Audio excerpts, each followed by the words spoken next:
नमस्कार, आप देख रहे हैं विंध्य भारत और आपके साथ मैं हूं अजिता। पूरे देश के साथ रीवा में भी याद किए गए भारत रत्न बाबा साहब। आज पूरा देश याद कर रहा है अपने संविधान निर्माता को उनकी 131वीं जयंती पर। इस मौके पर जगह जगह बाबा के चाहने वालों ने कार्यक्रम का आयोजन किया, अपने ही अंदाज में रैली निकाली, बाबा के स्टैचू पर माल्यार्पण किया, उनके आदर्शों पर चलने की बात कही। आज पूरा देश याद कर रहा है अपने संविधान निर्माता। देश का संविधान बनाने में सर्वाधिक योगदान बाबा साहब भीमराव अंबेडकर का था। उन्हीं के बनाए संविधान पर आज यह देश चल रहा है। आज उनकी 131वीं जयंती पूरे जोश उत्साह के साथ जगह जगह मनाई गई। लोगों ने अपने ही अंदाज में बाबा साहब को याद किया। शहर के अलावा ग्रामीण इलाकों में भी भीमराव अंबेडकर याद किए गए। ऐसा ही एक आयोजन सिमरिया में भी आयोजित किया गया, जहां पर मुरैना के पूर्व विधायक फूल सिंह बरैया खास तौर पर शिरकत करने पहुंचे थे। हम आपको रीवा शहर और ग्रामीण अंचल में किस तरीके से बाबा याद किए गए उनकी एक झलक दिखाते हैं। इसमें है सबकी भलाई, कुछ अब तो शर्म तुम खाओ, कुछ अब तो शर्म तुम खाओ, और लौट के खो जाओ, और लौट के खो जाओ।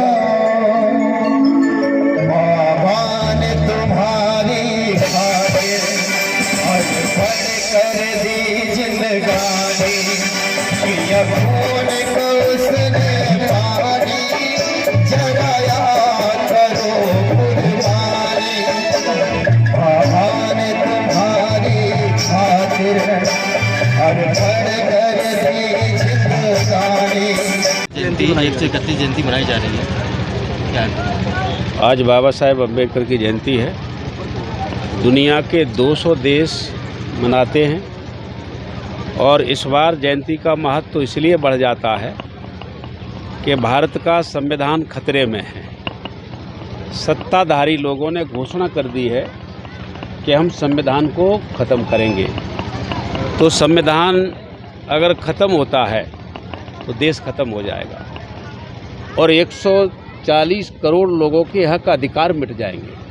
इसलिए आज के दिन हम 14 अप्रैल को ये संकल्प ले रहे हैं जगह जगह पर कि हम देश को मिटने नहीं देंगे, देश को ख़त्म नहीं होने देंगे और देश बचाने के लिए संविधान बचाना ज़रूरी है।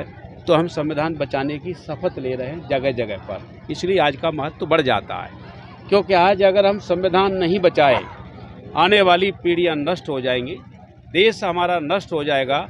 और मैं कहना चाहूँगा कि संविधान में जो हक अधिकार हैं वो सारे के सारे कायदे में उन्होंने नष्ट कर दिए, लेकिन अभी संविधान का ढांचा सुरक्षित है।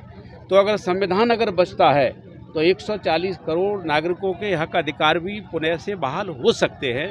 इसलिए आज का दिन बहुत महत्वपूर्ण बन जाता है। संविधान नष्ट किया जा रहा है, किसके द्वारा, किस पार्टी के द्वारा किया जा रहा है? देश में सरकार है भारतीय जनता पार्टी की और भारतीय जनता पार्टी संविधान खत्म करने का ऐलान भी कर चुकी है। समय समय पर उनके मंत्री, उनके नेता इस संविधान को बदलने के लिए, इसको ख़त्म करने के लिए कई बार घोषणाएं कर चुके हैं। और मैं समझता हूं प्राइम मिनिस्टर मोदी जी के नेतृत्व में देश का संविधान ख़त्म करने की पूरी साजिश चल रही है और उस साजिश का मुंह तोड़ जवाब देने के लिए हम लोग आज शपथ ले रहे हैं जगह जगह पर। अभी एक ट्वीट आया है दिग्विजय सिंह का, जिसमें पोस्ट किया फिर पोस्ट हटा दिया गया, उसमें क्या कहना है आपका? नहीं, अभी मैंने देखा नहीं है क्या पोस्ट है उनका अभी फ़िलहाल। अब बताइए ना क्या है। खेरे गाँव में जो है